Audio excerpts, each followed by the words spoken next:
Good morning, James. Good morning, Aaron. How are you? I'm well. Good to see you again. I gave you a call out in my I saw that. Thank you. Yeah. link this week. It was a good thought. It was a good way for framing that conversation. Like I think I tell people before, I don't care a whole lot about ops at the end of the day. Like that's where I work because it's where I can make people's lives better. But it's really about experience. It's about that user experience, and those first principles are a big part of that for me. So For I me, just happen to have that's, only being in gravitated. alliances, I don't know, call it really 5, 6 years, right? And Yep. not focused on the ops, just being a consumer of the ops side of it. I say not focused on it, but it's always part of the job, right? Like um, but yeah, I was just really curious because there's so many, it feels like the last 2 years or so, there's been so much advancement or new technology and new ideas and PRM and portals and X and Y and Z.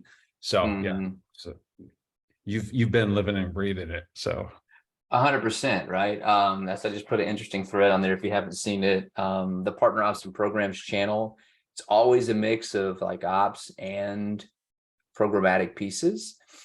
And this week it was interesting because Nate, who's a friend of mine over at Syncery and has got a rollover director of partnerships, and they've had somebody working in partnerships there for Mary View for months and months and months. She was an early hire in terms of like her focus and what she does. So it's interesting that he gets there and he still has all these operational needs because she's been building relationships. Pretty common for program leads. Like, oh, we have a new role, we have a new leader. Now we need to build program, and that person doesn't have time to build relationships and program and ops.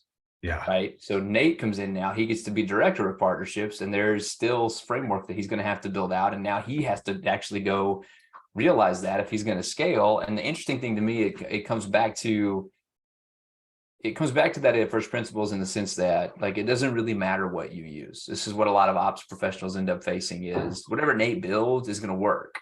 He's going to have to make it work. yeah, And then eventually, if they get big enough to hire an ops person, their job is sorting all that out and cleaning up the mess. Like, cool. What did we do? Why are we not in the CRM? Like, and there's always pretty good reasons for why they've done what they've done, but it's an interesting thread to me simply because you can see a lot of people solving operational problems, and collaboration is a big part of it, right? Like, how do we collaborate with partners? How do we build yeah. that bridge, and how do we make that work? I still don't think there's a great solution out there for that. At least I haven't seen one. Well, and I think, yeah, yes, because it has to be natural, right? It has to be something that can be, it's like anything else. Just take sales teams and sales hygiene.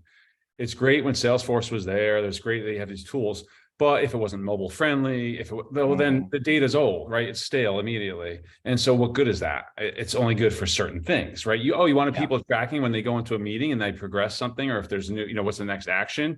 Otherwise, the last time they touched it in Salesforce is a month ago. Well, it's no different for partnerships. And now you're going across across the pond, right? Like, Yeah. so Yeah. like and I've seen, and then the other side of it too is like, hey, I get, like, I've seen tools like Crossbeam, right? Just, it was my first experience was the last role at Amplitude, where, wow, on the tech partnership side, wow, what a powerful tool, right? Mapping in the clients and, depending on what people share, and wow, you can at least, it's all that groundwork that you do back and forth in email, man, it just cuts Yeah. that out great. On the GSI side, like, you just don't have that same exposure in some of these tools, right? What they share. Yeah. Yeah. I've seen them, but then I've seen other things like Workspinner. So it's always an interesting piece, but the collab is always like, that's number one. That's why I found it interesting. And I think you were commenting on some of this, people using either HubSpot or Notion or, these different tools to enact that, right? Like, Yeah. That's it, right? And it doesn't really matter. And you should tell her, by the way, that it's basically a one-to-one, and she should just take off. I just saw she's tried to come out of that office and stop because she heard you talking. oh yeah, no, yeah, so yeah. She doesn't want to be on camera. It's my fiance and her daughter she took her daughter she's a teacher, but she took her daughter for her permit testing. She passed, right? Oh, So geez. Okay. There you go. Well, yeah, you should let her know it's basically a one-to-one. So she's good to go. She needs to come on out. Yeah. So the interesting thing too, right? When we talk about collaboration in particular, somebody was asking me earlier this week, the CEO of one of these platforms is trying to be like ecosystem driven. And I love the idea. Like, we're shifting language to ecosystem. The partnership industry as a whole, I feel like we're kind of in an identity crisis? Is it ecosystem? Is it partnerships? You know, and then there's the whole conversation now you're going to see come out in the next few weeks around Nearbound is a thing that's being driven from who's like Isaac Morehouse, Jay McBain. I don't know, I saw a thing about that coming from that, like, and I think that came from also maybe from Reveal, a little bit of that concept too. And hey, good morning. I see we have another person. Etne, is that right? Maybe pronouncing it wrong. Glad you're here. It's Etienne. Etienne, nice to meet you, Etienne. Welcome, welcome. This is James. I'm Aaron. Appreciate you joining us today.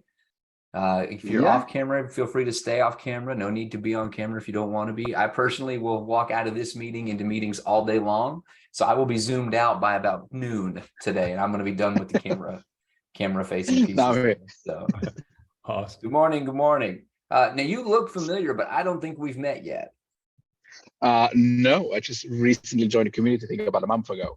Okay, good deal. Well, I'm glad you're here today, and I'm glad you're joining in. Did you bring? Well, tell us. It's so right now. This is a pretty small community call, right? We tend to have, I think, 2 to 4 people join us every week, which I think is great because we can talk more, have more conversation, and it also gives us room for me to do things like, hey, would you introduce yourself to us? Tell us who you work with, what your role is, and kind of what you want to get out of office hours.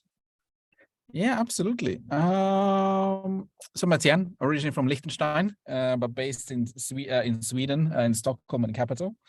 I work for a application tracking system called Jobilon, and we mostly focus on selling to enterprise customers here. And I work here as head of partnerships.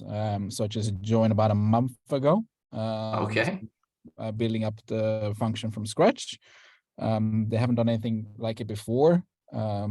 Most referrals were handled through Slack or phone calls. It's interesting. So you're building out the partnership function for your company. Exactly. Yeah. Nice. Well, congrats. Now, have you done that before? I mean, is this like rinse and repeat for you, or is it all of it's brand new for you? It's completely brand new. So I've been in the industry, like within the HR TA space for almost 9 years, doing a lot of implementation and working with vendors, but I haven't directly worked with partnerships. It's all completely new to me. So it's learning by doing, but while also teaching the organization how to do it. That's exciting. So another question, were you in the organization before and you moved into a partnerships role, or you're just a net new hire, net new to partnerships, and they're swinging big with you? Net new hire. So I've met with the CEO, met with the chairman of the board, presented my ideas, and they liked it, and they chose me. So all right, well, congrats. Time to get it done.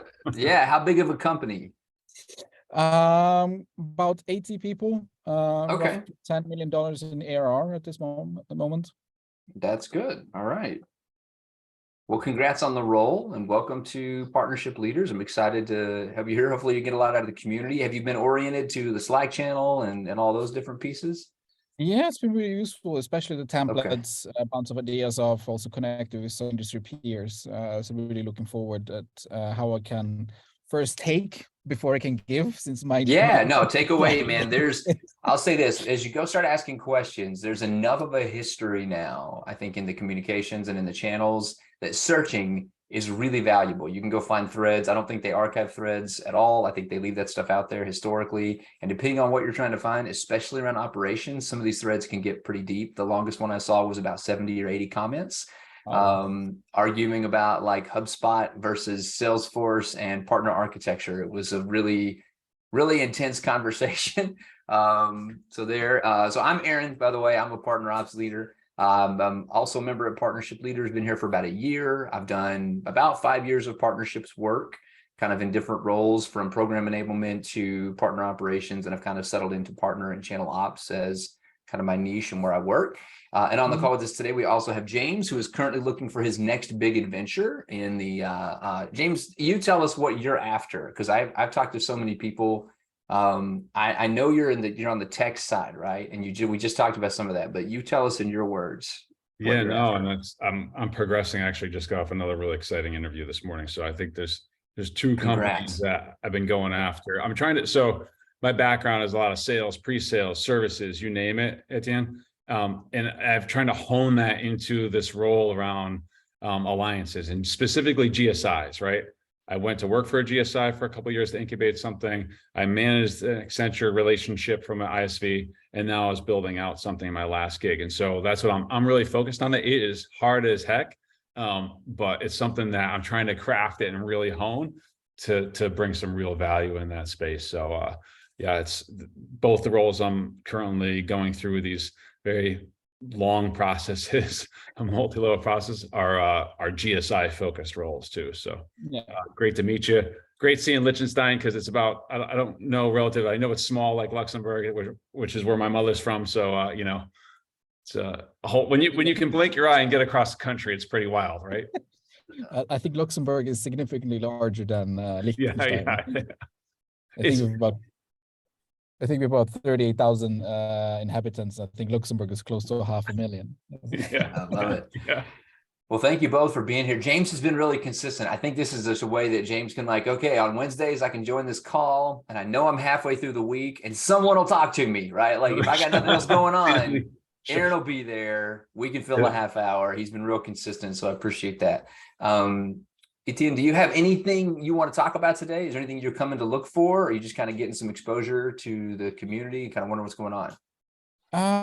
Just kind of getting to know what's going on here. So like I had this call in for like 2 weeks, but had other things flashing with it. So just really like what it is about and like what I can expect or contribute or discuss here really. Yeah, perfect. So office hours, my office hours are specifically really trying to find opportunities to discuss operational stuff. What I have found, and I think this is true through the community, is that we have a lot of partnership leaders that are like you, small, maybe one-man teams, first person in the door, or 2 or 3 person teams where they don't have a structured operational support, right? You may have RevOps, you might have customer success operations, you might have operational teams that you can lean on and talk to, but you probably don't have anything dedicated to your role. On that same front, when you go talk to these teams, they don't necessarily know what to ask you to help you build good requirements and make sure they know what you need. You're having to do a lot of the education and defining around what it is. So all of these program leads end up having operational work that they have to do that is not always really what they love to do, right? Like it's not easy, it's not great. You don't want to slow down from your relationships and your outreach and your ideation to go focus on, great, what fields do I need in a new Salesforce object? So the idea here is, you know, me to be a sounding board and a resource. If you hit operational blocks where you're like, man, I got a challenge, how are people solving it? I'm here to help kind of quarterback that. I may have some experience that can help blend into that, give you a couple of ideas based on your tech stack on how to solve problems quickly and keep moving. Otherwise, my goal will be to take like more complicated problems. We have an ops mastermind group here as well that I'm working on building up. So the whole idea is let's get you started. Let's open the door, get you asking the right questions. And then let's move, if you need to, move toward, you know, ideas that we can create bigger workshops for other op professionals that can lead those. Patricia Rush is one. She does consulting work here. We've got a couple of more. So that's really what this is for. Let's surface what's going on with our ops leaders who don't have that support, who need to have a place just to ask basic questions or ask advanced questions. And then let's surface what we can to continue education and workshopping so that you continue to get value out of your membership, because this is a paid community. And that's something that the founders really care about, is making sure that as we grow and as the community starts to expand, there's support and there's resources. So that's what it is. It's pretty quick. Yeah, it's a pretty quick half hour at the end of the day. So far it's gone quick the few times we've had people showing up. So to that end, if you do have operational challenges, tell me a little bit about, like, let's just start with kind of what you've got on. What kind of CRM tech stack do you guys have in place there? Yeah, absolutely. So we currently use mainly HubSpot. So the last couple of weeks, I have been demoing different PRM tools from Allbound, PartnerStack, Keyflow. Quickly realized that they're way out of our price range, at least from the perspective that I cannot justify spending $25,000 on a tool that perhaps 2 or 3 people will use on a daily basis, at least. So so we're like scoped it down to Keyflow. And there's tons of other sales. I think we have about 70 vendors. So I think it's another like sickness from startups trying a lot of different stuff. Okay. So you're on the hunt for a PRM. Software will solve the problem, right? Like that's the Yeah, okay. So you've got other sales tech at your advantage. And is it just you in partnerships? Like it's literally just you managing partnerships right now? No, it's me and someone else. Is a young gun, super strong execution and technical wise. So he just takes care mostly of the job distribution and the AI work that we're working with on our platform. Okay. But he's not the relationship builder, and he has no interest in that, which is also fine because it's much better in the actual technical setup and automating stuff. So where we currently stand with the thinking, or what I've done so far, is do like executive summary in terms of what we want to achieve in the next couple of years in terms of maturity. And I've set it down that we're currently in the exploration phase and the partnership journey and different the programs that we would like to tackle. But to be very honest, I'm kind of struggling to actually identify where to start. Yeah. From a program development perspective, right? Like which Yeah. programs are right? What do you have in place right now in terms of partners? It sounds like you've got some referrals coming in at least. So there's some referral business.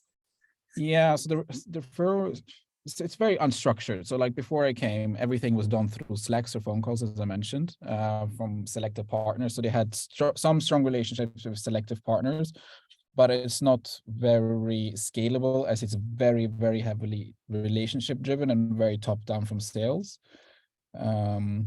So I'm kind of struggling how can we actually enable it, the cross organization that is happening across the different channels. Yeah. And I think there's also some resistance from partners to actually use a partner portal. 100% no partner. That's my new like founding thing. When people want to talk about PRM, I like to make sure we all understand that no partner wants to be in your PRM. Like that's the first thing you have to realize when Yeah. you're buying tech, whether it's all bound partner stack, in partner, keep whatever you're buying, realize no partner wants to be there. No. That's your new foundation assumption. Nobody wants to be there. So if that's your base, if that's what you're building from, excellence has to drive from the top. You can't come in and half-ass. We're recording, so hopefully they don't mind that. You can't do that with these things and be like, oh, well, here's part of a solution and part of an experience that's a little bit fractured. They already don't want to be there. If you create obstacles to engagement because you didn't design a good experience, then you're gonna hurt yourself long term, right? So if Slack's working, lean into Slack, especially while you're small. If you've got the collaborative channels, and you can do different automations like from Slack. I don't know what the HubSpot piece looks like, but with like HubSpot to that, like there's connectors and things like that where you can pull that data and push that right into the system at different times. You'd have to look more into like what tech do you need to make that accomplish. And we do have some HubSpot companies here. There's a big contingent of those companies too that are doing that. Do you have any like official programs in place? Are these just tech partners that are working with you? What kind of companies are sending you these referrals? Yeah, so we don't have any official programs yet. So like at the moment, I firstly started with like categorizing the different partnerships that we have and different partners that we want to go for, but we haven't formalized the actual programs just as yet. We're also just in the very early stages to actually draft partner agreements. So like all the leads that have been shared over the last 2 years were never tracked. And was more like it's a nice to do on both sides, but it was never compensated for anyone. Gotcha. It's about wild west here. Well, are the companies that are sending you referrals, are these other tech companies or are they agency? What do they look like? No, they're mostly other SaaS companies. So I've been now reaching out to different companies as well, like consultants. So basically solution referrals or solution partners. Okay. So I'll say one thing that I've seen pop up, and I think that, and James, I'd love your thoughts on this too, because you're here. I don't know what you've seen in your experience in the space, but when it comes to like the tech partnerships, there's always, historically, there's a component of compensation built in, right? Like, okay, good. We'll give you 10% or we'll give you some sort of kickback on the ARR when we start to co-sell. What is happening right now in the space is that people are leaning into the joint marketing programs. You know, we're going to get Crossbeam in place or Reveal or Partner Tap. We're going to look at our overlaps in a structured way. James and I were just talking about this before you got on, and we're going to build a strategy to go to market together. And that's going to be like, that's becoming a new trend in terms of, well, great, you've got inbound, you've got outbound. What if we just do go to market, joint marketing campaign? What if we just focus on where we can win together with our existing customers and then figuring out our ICP collectively, right? That's going to take more precedence, I think, especially this year with economic conditions the way they are, and people are looking for new sources of revenue. One of the pieces of the conversation that I think is interesting are companies that are saying, why compensate? If we're going to market together, the win is new licensing for both companies. It's nice if we have a spiff, maybe to pay reps, right? If we need to incentivize our direct reps to get involved to help close deals, or, I mean, if they can't, honestly, if they can't see the value of having a partner in the deal in the first place, that's an education point. Let's do the metrics. Let's get your partner account stuff structured so you can actually show the impact. But one of the questions, all this to say, if you don't have compensation built in, it might be nice to formalize an agreement and not include compensation at all. If you can get away with it, because it's a reduced operational barrier. And that is more of a partnership, right? Your partner shouldn't be coming to you. And then from the tech perspective, at least, they're not after your 10% spiff. They're after their $50,000 deal, right? Yeah. And they're after retention. They're after making sure their customers happy. They're after making sure their customers all their needs. It's about a customer focus. So in that sense, the comp is nice, but I don't think it's what anybody's in the game for. And I'm seeing more companies maybe lean that way. Smaller companies look for those kind of partnerships. We can say, you know what, let's just take comp off the table from the technology partner standpoint, and let's just help each other close business. And then we can look at the end of the year, who's closing business and how, what's our average deal size? How are we really helping each other, and evaluate the partnership on a more holistic stance. Oh, something just popped up. There we go. Would that make sense for your program? And James, what are your thoughts too? Yeah, I think that's kind of spot on, right? I've seen some articles. Now, there's like tech partners, and then there's the agency side. And I've seen, so maybe a little different, different opinion on both, but I think directionally it is correct, right? And what I've seen them do, so even at my last company, we had an option. They had a checkbox, 10% referral or not. The solution partners, many of them wanted to stay away from it. The ones that did take advantage of it, a lot of times they use that for marketing, because they don't want to be seen as, just so tied, like, oh, we're just making money off of this, so I'm going to guide you the wrong way. But the others that would take advantage of it were using it for marketing of some, so for events, for, different things that went back to their client base, customer base. And so I think that's the other side. One of the interesting articles I read was from an agency, like, I don't want it because, man, I got to go back and look and track it and go into the system or some spread. Like, no, just do some marketing event for us, right? Because it didn't amount in the end for this is more the solution agency, but could be the tech partner. What it amounted to dollar-wise was not material enough, based on the other sides of the deals they were doing, right, for their clients. So just some other perspective, I guess. Yeah, thank you for sharing. I think we're thinking along the same ways. Like we have done a lot of joint webinars, and we're also now co-hosting events here at the office with partners. So I think that itself is working quite well. But from that end, like, where would you put more focus on, like the tech partnerships per se, or reach out with to agencies, considering that we're modestly small compared to other players in the market?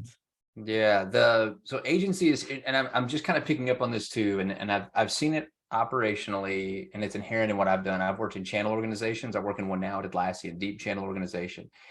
The problem with agency is multifaceted. Not that it's not good or that you won't need it, because at some point you will, right? As a software company, one of the challenges I've seen with startups is that you get your customer success people and your professional services people, and they start to build their business because you have to have experts help with onboarding and solution and support.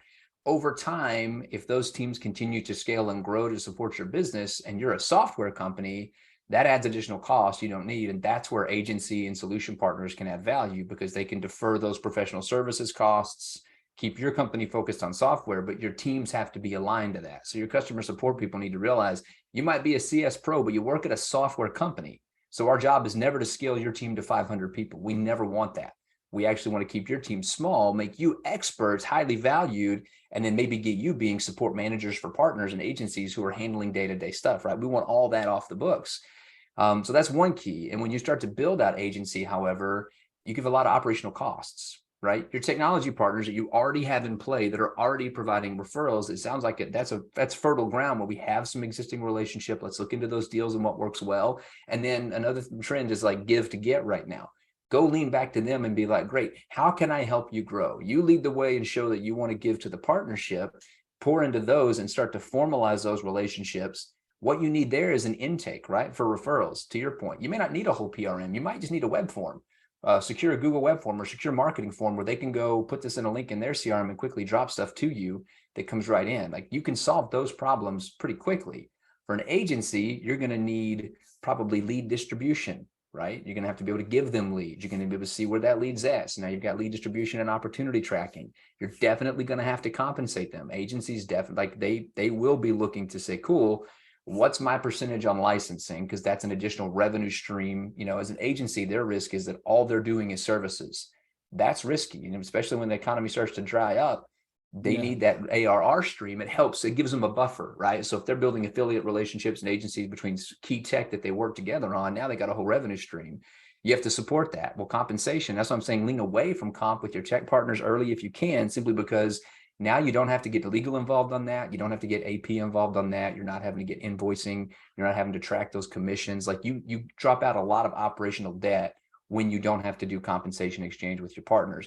Agencies bring that in. So it's not that agencies aren't good. I just think that with agencies or resellers or these where you're having to manage an ongoing relationship and that three-way customer piece there in terms of support, you add operational costs that a lot of companies don't really consider deeply enough as they get started. There will be a point you have to go that route. It'll be critical for your company to do it. But at this stage, just from what you've told me, I would lean into your tech ones and try to make sure we're getting the most value we can out of those. Let's get more referrals out of those and evaluate what have we done in the past? How much have we generated from here?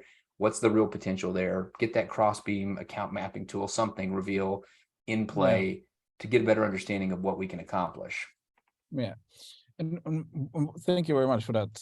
So aligns a little bit with my thinking as well. But in terms of like PRM, like how essential do you think it is at our size, or like what is the actual value add? Like Keyflow has a lot of restrictions compared to partners. I'm gonna sit down and get out of the sun real quick. And heads up, I do unfortunately have a hard stop in about 1 minute, so I'll drop a quick thing. PRMs add a lot of value, but PRMs are legacy software based on channel reseller concepts. So when you get in there, they're trying to do deal reg and they want to give you all these other features like a directory and all this other stuff that's included in your licensing that you may not need right now. While I like these solutions, I would say lean into HubSpot. Go to your marketing team and see, can I get a HubSpot form created that allows me to do intake from a partner and give that link to a partner and say, hey, this is your link for deal reg. Send it in here and try to pipe that into your system. Easy for the partner, easy for you. You can get the deals, right? Like look into what you have and go talk to your RevOps team and your marketing team. Build your use case around this. Like, here's what I need to do. I need to intake deals from partners and I need to send deals to these partners and these specific partner types. The better story you can tell, the easier it's going to be for them to help you solve the problem with your existing tech stack. And then you'll really know, do I really need a PRM? Are we big enough? Do we have enough partners? Because PRM and partner engagement is all about ecosystem. It's about training and development, enablement. Can I see where my business is at now? Reporting and metrics. It doesn't sound like you're quite there yet. So as you work on your main programs, you'll find out where those needs are. And I think that'll be defined for you. To your point, you could do it now. They'll happily take your business and they'll get you set up on a portal. But if it's too early, it's too early, right? You're throwing good money after bad. And if your team can work in HubSpot, go try to make HubSpot work. Find out what's there from the architect perspective and do the work. Do some research in the chat. There's definitely a group there. Okay, sorry to rush through it, guys. I have to bounce. I got a full-time gig I got to go do. Very nice to meet you, James. Thanks again for joining. You're well, Please thanks. drop some commentary in the meeting in Slack there to let them know it was valuable if it was. Y'all have a good one. Do well. You too. Take care. Bye-bye.